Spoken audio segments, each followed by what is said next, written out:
جب انہیں احساس ہوگا کہ ان کے مقابل ایک سکندر بخت کے بعد انگنت سکندر بخت ہیں تو یہی ان کی شکست ہوگی اور یہی میرے لیے تحفظ کی سب سے بڑی ضمانت ہوگی۔ میں نے فیصلہ کیا کہ اس قید خانے سے نکلنے میں کامیاب ہو گیا تو پہلا کام یہی کروں گا کہ اپنا وصیت نامہ بنوا کر رجسٹر کروا لوں گا۔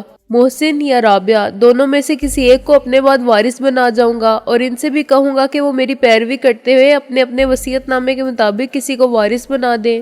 اول تو دشمن خود ہی جان جائیں گے کہ ہم نے اپنے دفاعی حصار کو ناقابل تسخیر بنا دیا ہے، ورنہ ہم خود اس کی تشہیر کر کے یہ بات ان تک پہنچا دیں گے۔ انہیں سوچنا پڑے گا کہ سکندر بخت کو مارنا بے سود ہے۔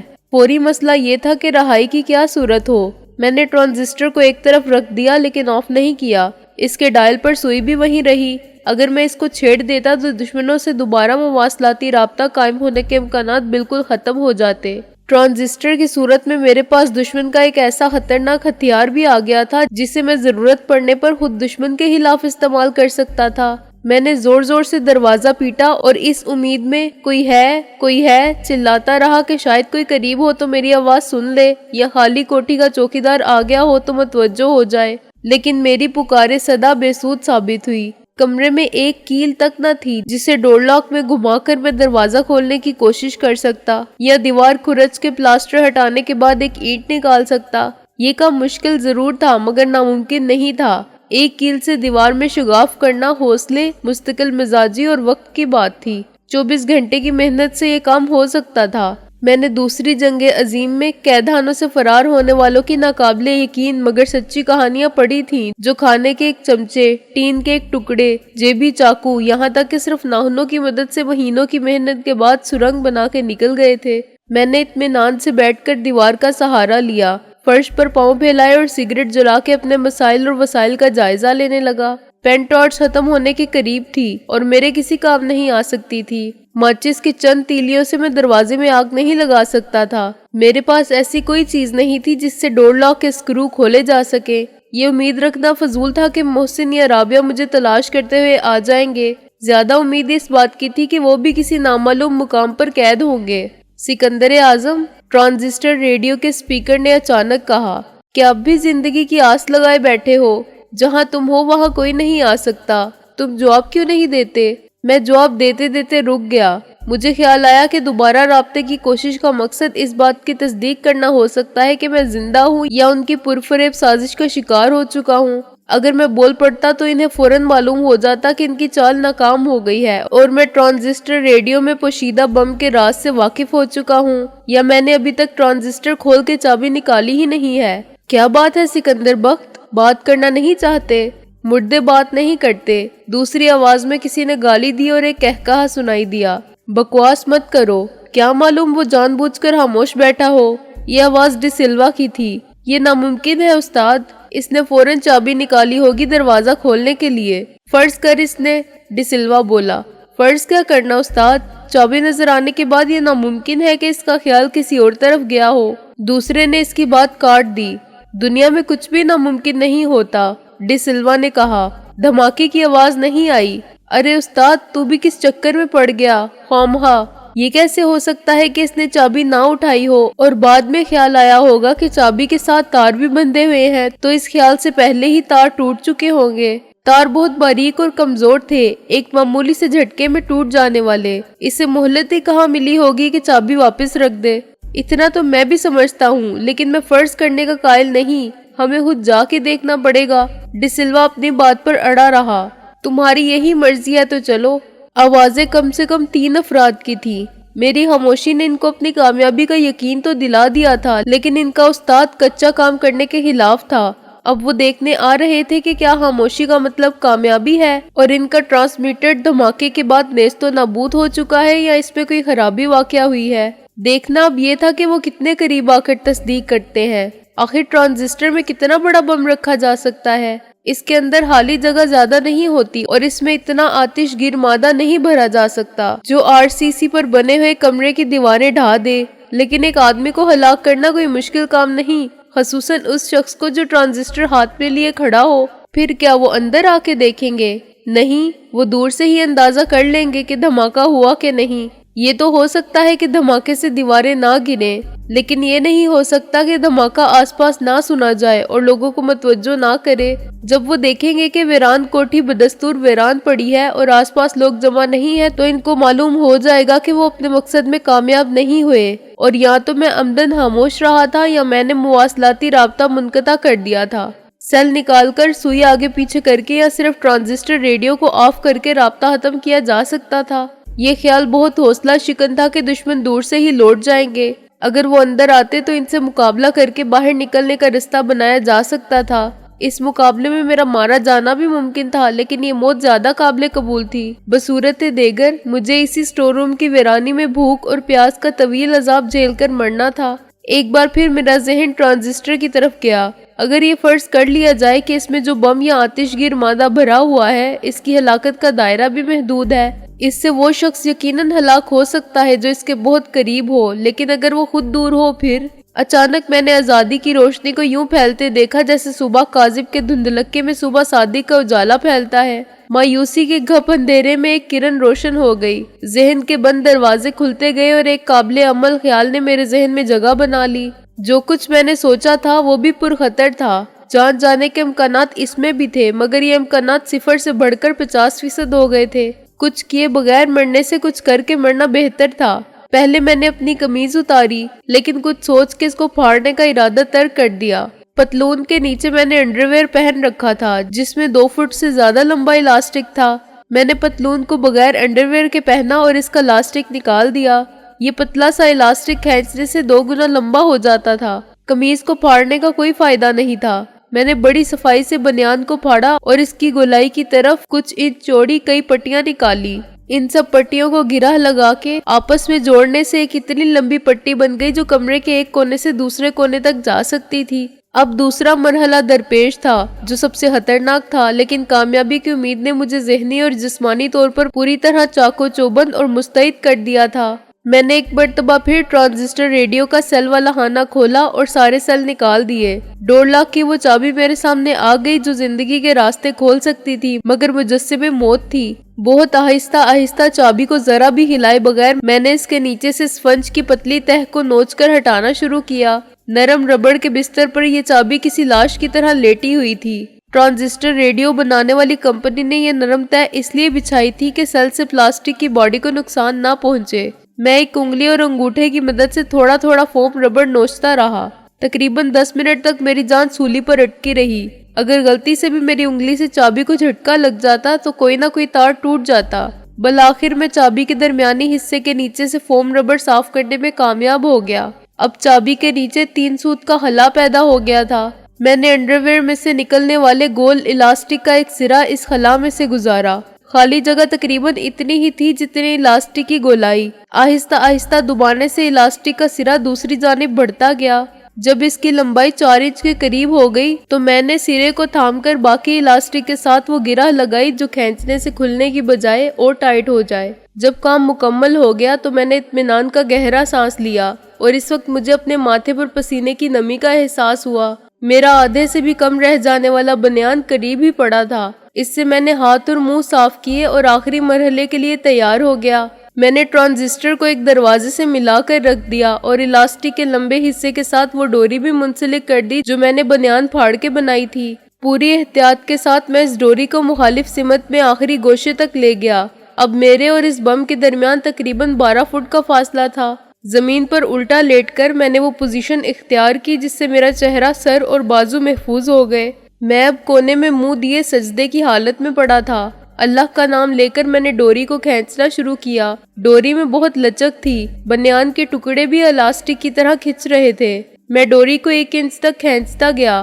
ہر بار میرا دل بڑے زور سے دھڑکتا تھا اور میں چند سیکنڈ کے بعد ڈوری کو کچھ اور کھینچ لیتا تھا۔ جب دھماکہ ہوا تو مجھے یوں لگا جیسے میرے کانوں کے پردے پھٹ گئے ہوں۔ خالی کمرے میں اس کی گونج زیادہ سنائی دی تھی، مگر اس کے ساتھ ہی مجھے معلوم ہو گیا کہ سب خیریت ہے۔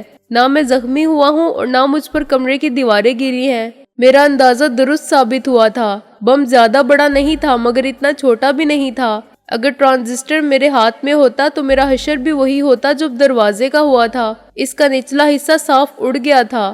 قبضے اور لاک کے نکل جانے سے دروازہ صرف اوپر کے ایک قبضے پر قائم رہ گیا تھا اور ٹیڑھا ہو گیا تھا۔